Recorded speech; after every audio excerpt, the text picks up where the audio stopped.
এটা বোরান মেয়েরা তো ভালো মনে করছে, এতে তো ভালো না। এ রাস্তাঘাটে আঁটি আঁটি লেদা উড়ালেন না, এতের চার গামি কতটি অনুযায়ী হেতরা দিনকে সালাম দিয়েছি, সালামের উত্তর লয় না, আর নামাজ কালামও সুন্দর করে হলেন। দিনকে দেখছি কেন আমাদের সময় কিন্তু ওনাদের বেশি খায় ওদিন না এতের সালাম দিছি, এতে আর সালামের উত্তর গলায় না, এতে একটা খ্যাট কিটতে। আরে বন্ধু হুন ওদিন গায়ে এত বাস সামনে আঁটি দে ভালো মানুষ আপনি দিশার এক দুয়ানি করতে পার। আরে যা বলছে এটা এরকম ভালোই তো। আচ্ছা বন্ধু থাক, আই যাই, আর বেশ কাম আছে।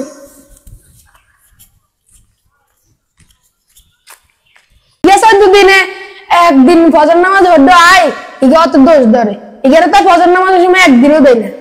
আমি তো দেই নাই গেলে ফজর নামাজের সময়।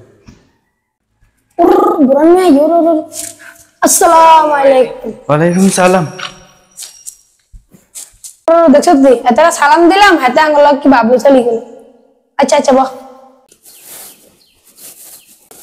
আসসালামু আলাইকুম হুজুর। ওয়ালাইকুম আসসালাম রাহমাতুল্লাহ। ভালো আছো? আছি ভালো হুজুর। যদি একটা কথা বলতাম। আচ্ছা বলো। হুজুর এই বড় মেয়ে আছে না, জি আমরা এত ইন্দে আন্টি যে আমরা সালাম দিছি, এত নাঙ্গর সালামের উত্তরটা দেন ওদিনটা যা কারিয়া ফজর নামাজ পড়তে হয়, হাতের নামে যা বদনামি। ও আচ্ছা আচ্ছা, যিনি নিজে তো ফজর নামাজ পড়েন ইগতের নামে বদনামি করে। আচ্ছা ঠিক আছে বুঝছি।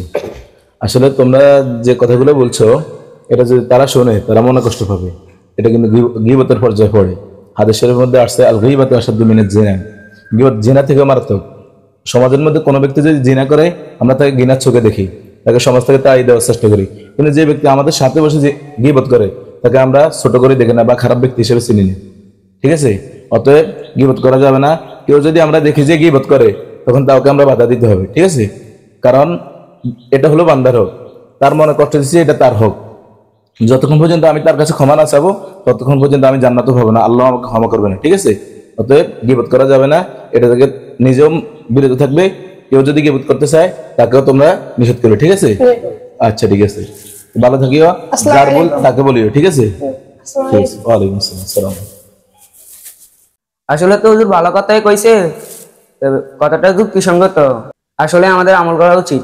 চল যাই গে। স্টপ করুন। আচ্ছা যদি সামনে বরণ মেয়ে আর যা কারিগরে দেয় তাহলে তার কাছে মাপ চাইলই, তারা যদি না মাপ করে আল্লাহ তাআলা আমাদের মাপ করতে হবে। মাপ চাইলি।